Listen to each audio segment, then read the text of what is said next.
Hello everyone. This is Java Series 3 where you will learn about Java libraries, output statements in Java, Java reserved words, types of Java programs and tokens in Java. So first of all, let us learn Java libraries.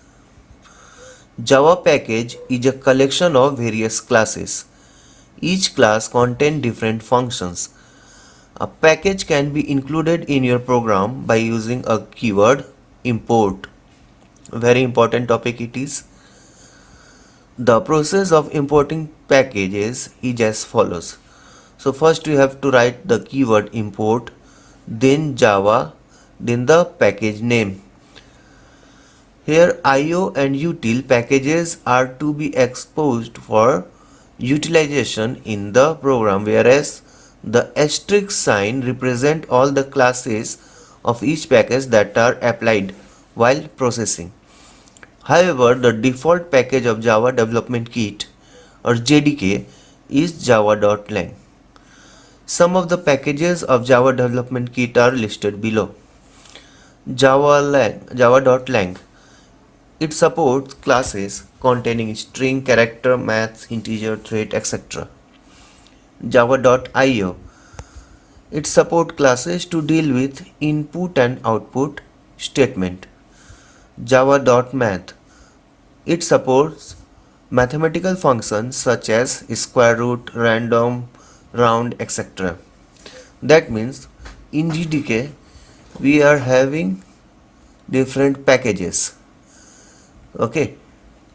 Java Development Kit means it is a kit having various packages in which many classes are there.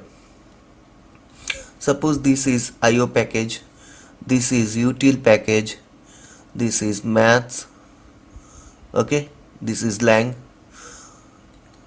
So if I want to include a class scanner, then we must call a package which contains it. So scanner class belongs to util package.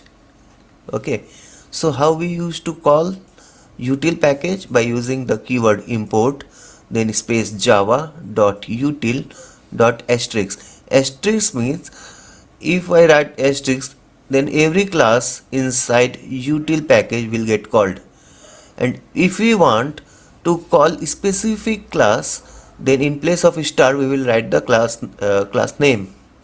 That means we can write import java.util.scanner. And you must remember that default package of JDK is java.lang. Now output statement in Java programming. Basically there are two types of output statements are there. One is system.out.print and second is system.out.println. The difference between these two is system.out.print prints the statement in one line, in a single line, whereas system.out.println, ln means next line, it will print the statement in next line. One more is return, that we will discuss later. Java reserved word.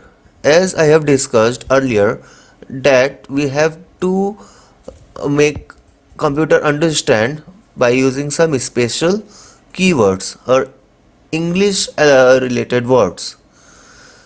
So Java reserved words or keywords are those words which carry a special meaning for the system compiler. These words are basically used for writing Java statement in the program. Such words cannot be used for naming a variable in the program. Some of the reserved words or keywords are shown below. You can see some of the reserved words are given here. You cannot make any variable name by using the name of this reserved word. Now types of Java programs. Basically there are two types of Java programs. One is standalone and second is applet. Standalone.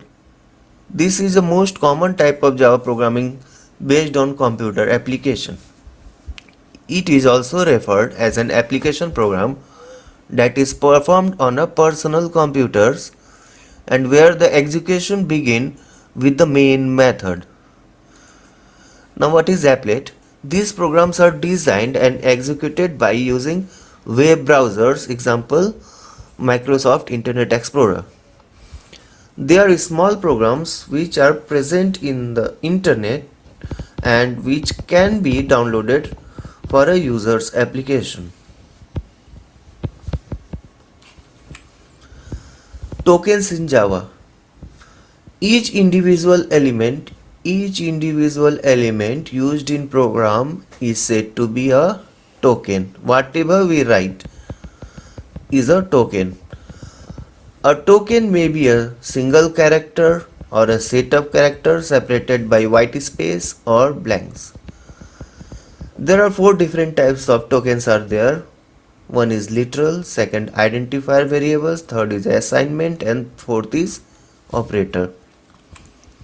Now what is literal or constant? These are the constant used in Java program. While writing a program, you can access some contents which remain fixed throughout the discussion of the program. Such contents are called literal or constants. Java uses these literals which are classified into following way. First one is integer literal, which is used to store the integer value. The number which are represented without using a decimal point are called integer literal. These are the whole numbers having positive or negative values. Real literals. These are also called floating point constants. They are represent numbers with decimal points like 24.6, 0.0072, etc. Character literals. The constant which are alphanumeric in nature are called character literals. All alphabets in uppercase or lowercase, digits and special symbols can be termed as character literals. A character literal represents a single character enclosed within single quotation marks. For example, A. Okay. For example, you can say if I write A, if we see single characters, that means we have to understand it is a character literal. And string literal. String literal is a set of alphanumeric characters. A group of characters enclosed within a pair of opening and closing double quotes is known as string literals. Example, we can see this statement is written within double quotes. If any statement, suppose computer, it is a combination of alphabets and written inside double quotes, that means we have to understand it is string literals. Second is identifiers variable.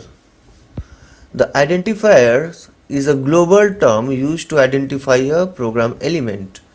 It represents class name, function name, variable name, objects, etc.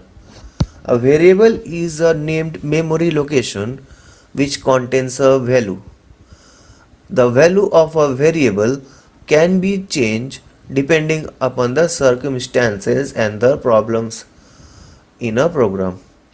So the types of variables, there are two types of variables. One is numeric type and second is non-numeric type. So numeric type means it is further divided into two parts. One is integer type and second is floating type. The integer type, it holds all the whole numbers having positive or negative values. The data type int must be used along with the variable to declare it. And floating type is store all real numbers, that is number containing decimal points or decimal fractions. So data type to hold floating point constant is called float. Non-numeric type, it is further divided into two parts. One is character type, as we have discussed earlier. It holds only one character. It may be an alphabet, a digit, or a special character. The data type char must be used along with the variable to declare it. That means this variable or this statement is written inside single quotes. That means char data type we had to use. And string type, it store more than one characters. It may be a word, a sentence, or a paragraph. The data type to hold a non-numeric constant is called string. That means whatever we write inside the double quote, it may be a word, sentence, or a paragraph, we use string data type. Now there are some rules for naming a variable. Like, a variable may have any number of character.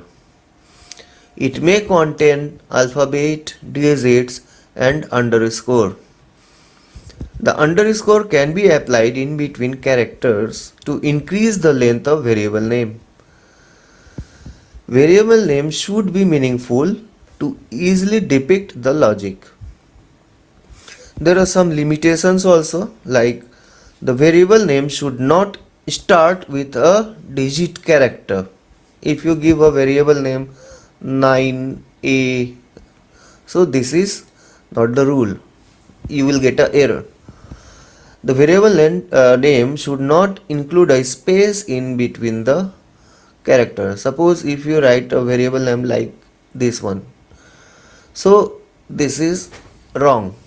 It will show an error to you. It's better to write a underscore b. This is allowed. Third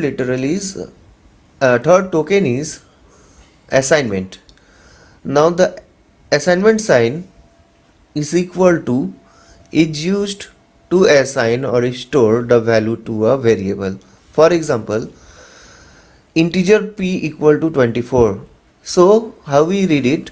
The numeric 24 is assigned to a variable p.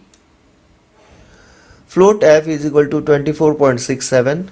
That means the floating constant 24.67 is assigned to a variable f having data type float. This one, a character a is assigned to data variable c having data type char. Fourth one is operator. Operators are the symbol used to perform arithmetical or logical operations in Java programming. Suppose plus, minus, divide, modulus, not, equal to, etc. Now let me clear one thing about variable. Now what is variable? It is a temporary space. Suppose the name of this temporary space is A. We used to store some value here. Okay, suppose I am storing value 5 here. After that, if I write b equal to a, that means we are transferring the value of a to variable b. What will happen? After that, this value will jump or transfer to this variable, and then this variable will get emptied. We can store next value to this variable. Variable is nothing but, you can say, a temporary storage where we can store the values. So that all for Java series 3. Hope you have understand every topic. So wait for the Java series 4. Thank you.